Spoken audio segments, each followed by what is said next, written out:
जय हिंद दोस्तों, नमस्कार। एनपीएस एकेडमी यूट्यूब चैनल में आप लोगों का स्वागत है। और आज दोस्तों हम लोग फटाफट कुछ करंट अफेयर क्वेश्चन देख रहे हैं।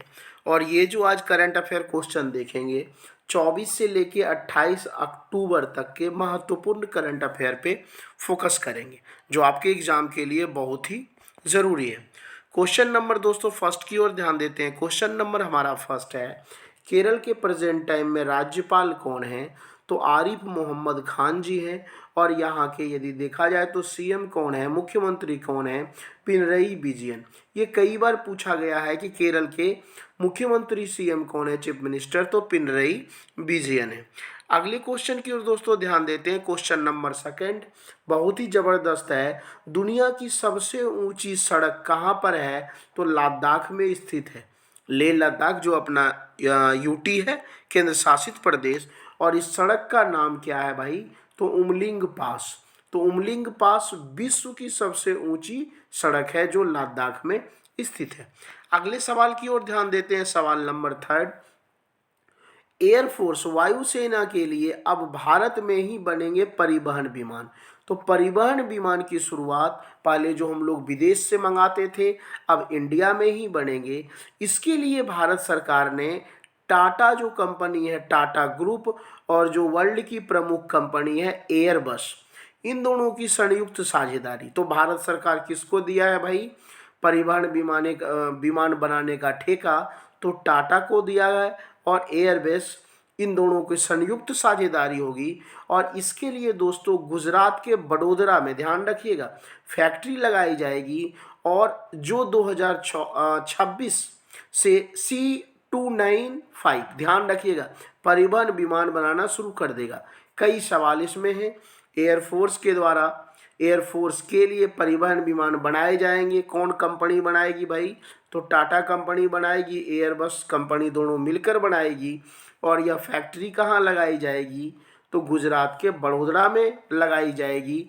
और C20 पहला जो विमान बनेगा परिवहन विमान, उसका नाम क्या है? C295 नामक विमान कब तक बनकर तैयार हो जाएगा?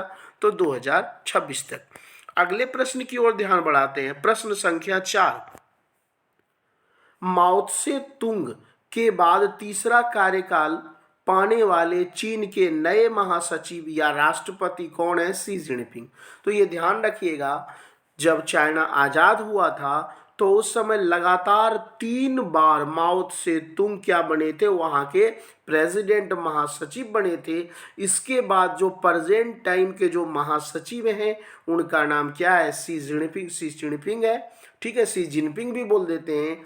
ये तीसरी बार वहां के राष्ट्रपति बन चुके हैं। अगले प्रश्न की ओर दोस्तों ध्यान देते हैं। बहुत ही इंपॉर्टेंट प्रश्न है। क्वेश्चन नंबर 5, भारतीय मूल के ऋषि सुनक, ध्यान रखिएगा, ब्रिटेन के नए प्राइम मिनिस्टर बने। तो ये इंडियन है, भारतीय मूल के हैं ऋषि सुनक, ब्रिटेन के नए प्राइम मिनिस्टर बने हैं। इससे पहले ब्रिटेन की प्राइम मिनिस्टर महिला थी जिसका नाम था एलिजाबेथ ट्रस। तो ट्रस से याद रखिएगा, ठीक है। उन्होंने अपने पद से, ट्रस ने अपने पद से त्यागपत्र दे दिया था क्योंकि वादे पूरे नहीं कर पाई थी।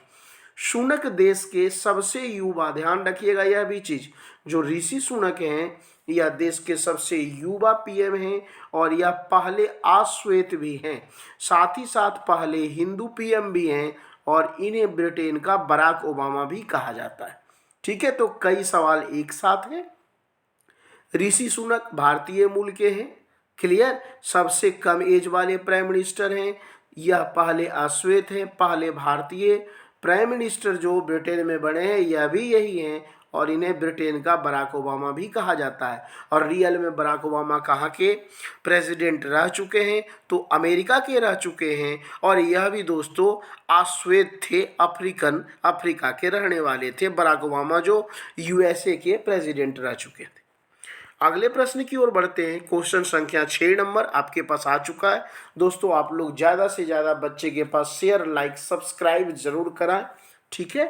क्वेश्चन नंबर 6 है, इसरो का फुल फॉर्म आपको पता ही होगा, इंडियन स्पेस रिसर्च ऑर्गेनाइजेशन के द्वारा अगले वर्ष मतलब 2023 में के फरवरी माह में भारत के पहले मानव अंतरिक्ष उड़ान गगनयान, ध्यान रखिएगा, गगनयान का सफल परीक्षण इसरो के द्वारा अगले वर्ष 2023 में फरवरी में किया जाएगा। इसकी शुरुआत यदि बात करें दोस्तों तो स्वतंत्रता दिवस के अवसर पर लाल किले से 2018 में भारतीय प्राइम मिनिस्टर नरेंद्र मोदी के द्वारा गगनयान मिशन की घोषणा की गई थी। तो ऐसा भी सवाल आ सकता है कि गगनयान मिशन की घोषणा किस वर्ष की गई, 2018 में, किसने किया? तो भारतीय प्रधानमंत्री नरेंद्र मोदी के द्वारा किया गया। यह माना जा रहा है कि 2024-25 में गगनयान मिशन के तहत अंतरिक्ष यात्री अंतरिक्ष में जा सकेंगे।